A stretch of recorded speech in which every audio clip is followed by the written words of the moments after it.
Sanibonani, uDr. Thabile with the Blue Clinic yamadoda etholakala eThekwini. Ngibhala page 9 ilanga la ngesonto la sidinga khona inkinga amadoda abhekene nazo siqinisa kakhulu inkinga zasekamereni.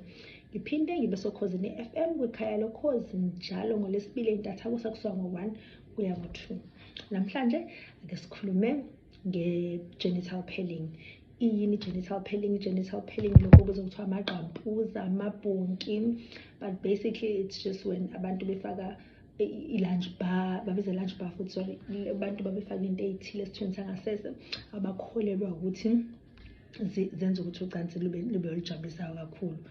Asiqale ngokuthi yaqalaphi le nto. Umkhuba owaqala ko-Japan kuma-gang abantu babeboshiwe wawukuthi njalo unyaka nonyaka umuntu uma eboshiwe awuhlala ejele efake lama-beads abonisa unyaka uhlalile ngaphakathi ejele. Kodwa lo mkhuba ugcine wanda umhlaba wonke nala eSouth Africa ungene wanda kakhulu, kodwa uqale umkhuba ojwayeleke kubantu ababoshiwe kuphela, kodwa usuze waphumela ngaphandle. Siyazi ukuthi khona abantu abangazi bevashele ejele sebenawo lama-pills, abanawo lama-pills, amabhonki noma yini ubiza ngakho.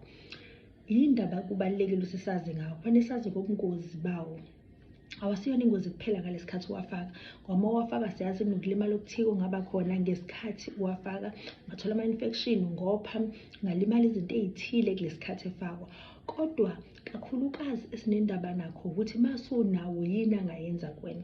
Siyazi ukuthi mayehleli engenza into esekubizwa kuthiwa ama-keloids. Ama-keloids isika esike siyihaba, kuchaza ukuthi kuzoba nesikanje sibe sikhulu kuleyo ndawo kuvuvukale. Okwesibili ayanyakaza, ayasuka endaweni eyodwa emuve kwenye indawo, engafika kulenye indawo alimaze, enza ukulimala okuthile kuleyo ndawo.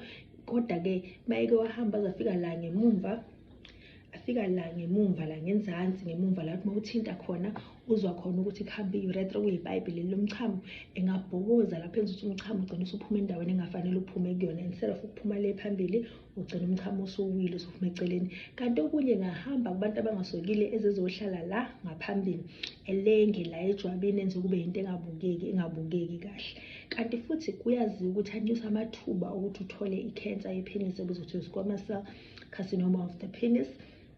Kanti futhi siyazi ukuthi ngaphezu kwakho konke lokho engalimaza noma elimaza umlingani wakho manenze inkonzo yasekamereni.